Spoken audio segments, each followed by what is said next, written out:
તો દારૂ બંધ કરાવવા ભાજપ નેતાએ પોલીસને ચેલેન્જ આપી છે। ખેડાના માતરમાં દારૂ બંધ કરાવવા પોલીસને ચેલેન્જ છે। જાતે જ રેડ કરવાની કેસરીસિંહ સોલંકીએ ચીમકી આપી છે। 10 દિવસમાં અડ્ડા બંધ નહીં થાય તો તેઓ જાતે જ રેડ કરશે। પોલીસની રહેમથી દારૂના અડ્ડા ચાલે છે તેવા પણ આક્ષેપ કેસરીસિંહ દ્વારા કરવામાં આવ્યા છે। તો દારૂમાં પકડાયેલાને બુટલેગર છોડાવી જાય છે। પોલીસ માત્ર ગુનો નોંધે છે પછી જામીન આપી દે છે। लिंबासीમાં अनेक जग्याए अड्डा चाली रहा है।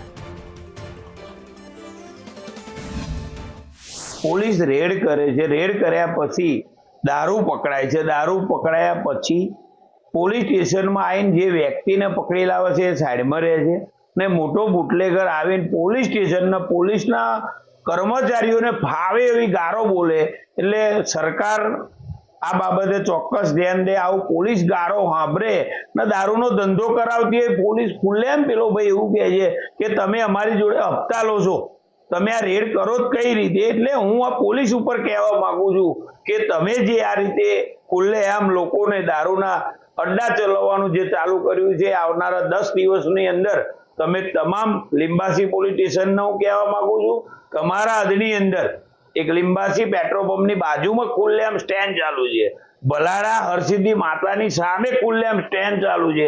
આ બે સ્ટેન્ડ તાત્કાલિક 10 દિવસની અંદર બંધ કરાવજો, કારણ આવનારા દિવસોની અંદર હું જાતે રેડ કરીશ।